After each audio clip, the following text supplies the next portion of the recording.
for now, if you like what you're seeing, or even these kinds of reviews, why not hit subscribe and hit the bell?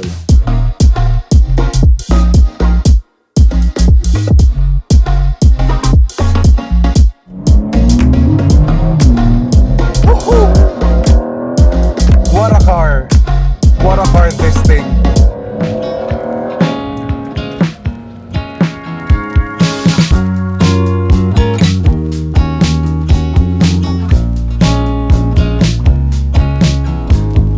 So ngayon guys, we're driving, or rather I'm in the passenger seat of the Toyota Vios Ativ. Anong pakiramdam nung rear seat? So before I proceed with my video, so you're gonna be seeing Auto PH, Julian tsaka Sam, and Banawi Boy currently behind the wheel of this vehicle. Later we're gonna ask him kung anong feedback niya with the car. But anyway, here in the backseat of the Vios Ativ, or just Ativ, that's what Toyota wants us to call the car. It's spacious enough, let's just say. Kaya ko maka-D4, but if you have a middle passenger, syempre mas hirap ka ng maka-D4, but space-wise it's pretty good. Versus the Honda City though, that's our benchmark in the subcompact sedan segment. That car feels more spacious pa rin. After all naman, ang haba na kasi ng Honda City. It's already as long as the FD and the FD Civic. And then, yeah, apart from the space factor, ano ba yung other feedback mo dito sa Ativ, sa rear seat na masabi mo? Or do you feel creative with this car? Guys, help me with this video because I'm gonna be making as much puns with the word Ativ. No, please support me. No, please. So, how creative are you with this car? Suffering next to you. It's a bit loud, but that's expected. Yeah, for the segment, yeah, in terms of the road and wind noise aspect, it's kind of loud, but it's kind of what you would expect din naman in this segment. Yun nga, compared to the previous Vios, according to Sam kanina, compared to the Vios that he is driving before, mas may noise from the splashes of water. But yeah, I mean, apart from that, like in terms of the outside noise in general, like it's okay naman, like what you would expect in the segment. And then Space is good. yeah, space is You can make the quattro. ano naman ito. Hindi ka talaga native na Pilipino. Anyway, so we're gonna be getting back to you later guys on what other feedback we can get from this car as I now sit at the driver's seat later when we drive when I drive the Vios Ativ. So ngayon I've switched to the driver's seat of the Toyota Ativ Hybrid. Anong pakiramdam niya as a driver? First impressions, so with the DNGA platform, at least surprising in this application, this is actually pretty solid I think compared to the previous, or rather the Veloz and the Yaris Cross and even the Avanza. And now that I'm behind the wheel of the car, you can actually hear a bit of the splashes of water since maulan ngayon. In terms of the NVH aspect, siguro there is a few NVH nuances na the previous Vios is a bit better. Then again, by going the hybrid route here, it's a much quieter car overall because ngayon as we're cruising mostly in pure electric, it's actually in fairness naman a pure, or rather a strong electric motor. There's an improved refinement naman in that aspect, so let's just say it's a give or take with this new Vios. Improvement in terms of the drivetrain refinement, but also in terms of the NVH sa tire noise, to be specific, medyo may onting nawala naman by switching to the DNGA platform. Now, as for fuel economy, kanina on our way here sa expressway sa Slex, we were doing 19, even pa nga 20.5 kilometers per liter. Now that we're Magaling kasi ako. I give credit to you naman on that part sa fuel efficiency. Pero also, syempre, credit din to the Vios Ativ, or rather the Ativ, sa kanyang fuel efficiency because it's the same hybrid drivetrain that you would find in the Yaris Cross. So by using that same hybrid system in a smaller car, syempre, mas magaan din siya, and yeah, you can expect even better fuel economy here compared to the Yaris Cross. And I think first impressions pa lang to, better pa nga than the Corolla Altis. But again, we're gonna see once we do get a full review of this car. Now, as for the other aspects in terms of the comfort naman ng suspension niya, it is pretty good, though granted we're fully loaded ngayon, so syempre may effect yun sa ride quality niya. I'm gonna have to again evaluate the car na ako lang mag-isa with a week's worth of driving. But yeah, overall naman, it's a pretty good car. I am not sure if it's better than the previous Vios, yung ride quality niya, hindi ko masabi yun. But ayun, it is? Okay, so sabi ni Sam, it is better daw than the previous Vios since he had a Vios apart from the Mazda 3 na he currently has ngayon.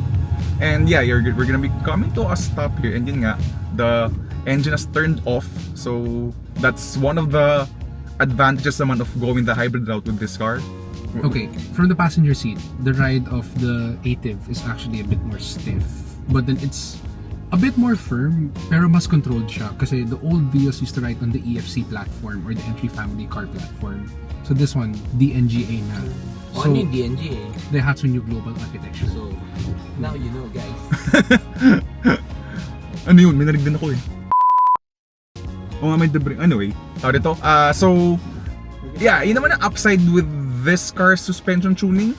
Because if the suspension is usually too soft naman, it ends up being wallowy yung kanyang ride quality. But here, with that slight firmness sa kanyang tuning nga compared to at least the previous Vios, mas control yung handling niya. Is it a sportier car though? We're gonna be finding out about that part in a bit once we go up to Tagaytay. Sa ngayon, we're still in the city, or rather in Santa Rosa, Laguna, so di ko pa siya ma-judge on that aspect. Now, as we're driving ngayon through Tagaytay, when the roads are a bit clearer na ngayon, so how does the Toyota Ativ or Ativ perform in terms of the sportiness factor? Well, the steering feel, let's just say compared to the Chinese cars, for example, this has a bit more steering feel. It feels a bit more connected. Suspension, sabi ko kanina, due to its slightly firmer damping versus the previous Vios, there's, I guess, a better degree of body control here. Yun nga lang, again, we're fully loaded ngayon, so may effect talaga sa handling ng kotse. So I'm gonna have to evaluate it again once I do get this car as a week-long lend out. And then, yeah, let's just say, hindi ko masabing sporty siya, but it is pleasant enough for it to be enjoyable on a daily basis. Yun nga, malakas ang ulan ngayon, and you're gonna be hearing quite a bit of splashes entering through those wheel wells. So there's that part again with the NVH. As for fuel economy, now that we're on an incline, packet ng Tagaytay, yun nga lang, kanina we were doing mga 19.5 or 20.5 kilometers per liter. Ngayon, it's dropped to 12.7 kilometers per liter. Yeah, overall, for my first impressions with this car, especially by going the hybrid route, you've kind of improved then with the power aspect, since with the electric motors helping the gas engine, it feels more responsive, especially on the inclines. Though you will hear the engine revs na talagang as in it's droning the cabin with a lot of engine noise when you're in an incline, but there's a good amount of progression when you're coming. Look, as in we're not even small people, we're like mostly full-size adults here. Mostly. Kung sino yung hindi? Kayo nang bahala ko kayo nang bahala ko sa namang evaluate. Malamang hindi ako yun. Around. Pero basically the point is, yun nga, we're kind of fully loaded ngayon with both people and cargo. And so far, the Toyota Vios, or rather the Ativ hybrid, is doing a good job of hauling all of this weight even through these inclines sa Tagaytay Road. So, ang tanong ngayon mo dyan is for sure, Aakyat ba ng Baguio? of course, kaya naman, kayang-kaya with this Vios, or rather the lagaw Vios ang Vios. Guys, Ativ Ativ, kulit na ito eh. So yun nga, the Ativ, kaya nang i-Baguio to, kaya nang dalhin to sa Baguio with a full load of people, especially thanks to the hybrid system helping the 1.5 liter gas engine.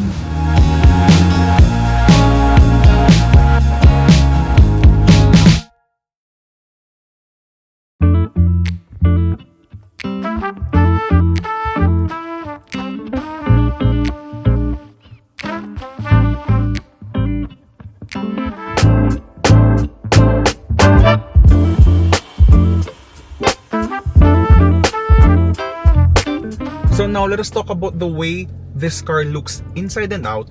And as you're gonna be seeing naman, the Toyota Vios Ativ, or rather the Ativ as they want us to call this car, talagang nag-iba yung itsura niya from the previous generation, or rather the Vios kung sabihin natin. You now have this very edgy front-end design that is complemented by standard full LED exterior lighting for every single variant. You also have alloy wheels for all variants, while in the G variant naman, you get larger alloy wheels along with gloss black exterior trims. Moving up to the range-topping hybrid we're currently in, weirdly enough, lumiit actually ang wheel size mo, but you will be noticing na this car actually has 5 lug nuts. Worth mentioning as well is that meron itong 5x100 na PCD, so if you're gonna be changing this car's wheels, medyo broad yung iyong choices because that pretty much also includes wheels that you would find in cars like the Toyota 86, the Corolla Altis. So yeah, weird quirk on that part for the Ativ hybrid.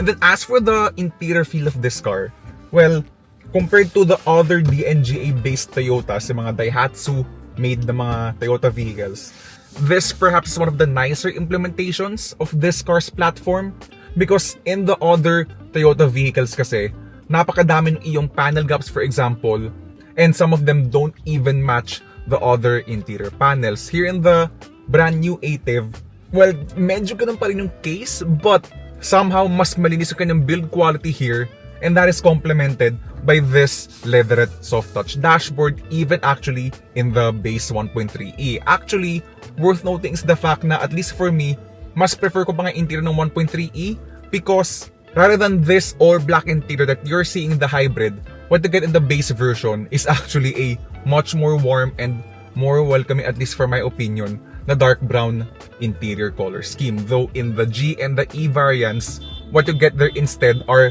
fabric seats. Though here in the 1.5 hybrid, this is actually leather upholstery. Now, as for the solidity, kasi I'm sure na ang tanong nyo ngayon dito is, since most DNGA-based Toyotas have a somewhat teeny door thud, here in the Vios door, or rather the Ativ, mas solid siya, mas maganda yung iyong door thud sound. Actually, even the door handle sa labas, hindi siya parang malutong na for example in the Toyota Veloz or Toyota Avanza kung sabihin natin.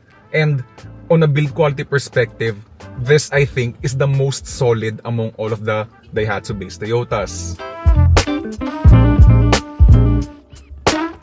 Now as for the car's tech features, you have this large infotainment system that's standard across all 3 variants, or rather 6 if you count the premium color scheme for the other variants, because for some reason Toyota is counting the premium color variant to be a separate variant altogether. But nevertheless, you have this large infotainment screen across all variants, and though all versions come with Apple CarPlay and Android Auto, it is only the range-topping hybrid that gets wireless smartphone mirroring features. Not a deal breaker for me in the lower variants, sa totoo lang, because as you're probably gonna notice, most of the time I actually prefer wired smartphone mirroring because the wireless ones tend to disconnect easily, for example, especially kung may interference sa road na dinadaanan mo.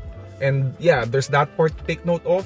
You have a 6-speaker sound system as well, along with wireless charging in the hybrid version.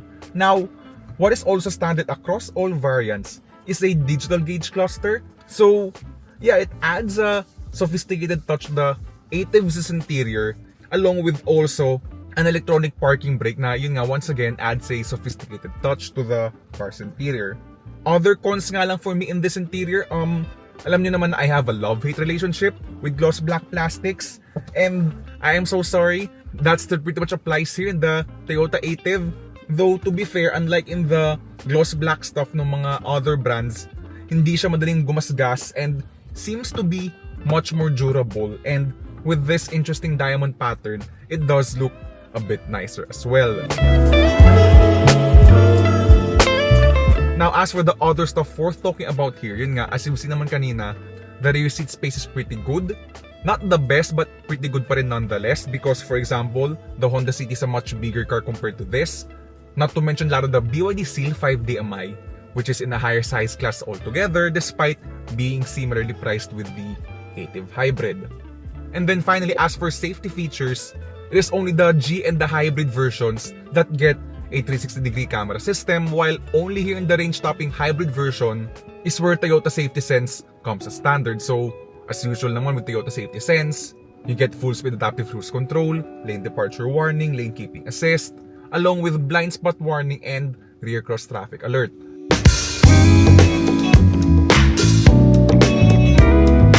So, overall verdict with the Toyota Vios, or rather the Toyota Ativ. Sorry naman, lagi kong sasabi yung Vios na word.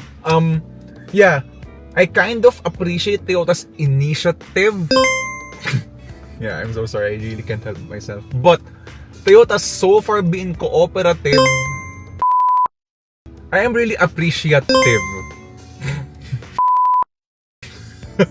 And even motivative of Toyota being really good with their hybrid initiative, because finally now in 2025, meron na silang hybrid electric vehicle in the subcompact sedan segment, because after all naman, it is the Vios in the first place that is pretty much the people's car here in the Philippines. Now, compared to the Seal 5 DMI, which car do I prefer? Let us just say na I am gonna subject this car to my full range of tests when I do get my 1 week lend out with this car. But let us just say na with Toyota finally having a hybrid subcompact sedan, they are now in a much better position than ever in maintaining its dominance in the Philippine market. Matinding labanan ito with the BYD Seal 5 DMI sa totoo lang, especially with that car's more electric dominant hybrid system being a plug-in hybrid after all. And yeah, let's just say na BYD is really tough as a competitor in this space. So Toyota really has a lot of work to do in order for them to truly fight the BYD Seal 5. But if you're looking for a hybrid subcompact sedan that is relatively affordable and of course coming with Toyota's reputation of reliability and durability, well, syempre you're gonna have peace of mind here with the Toyota Ativ.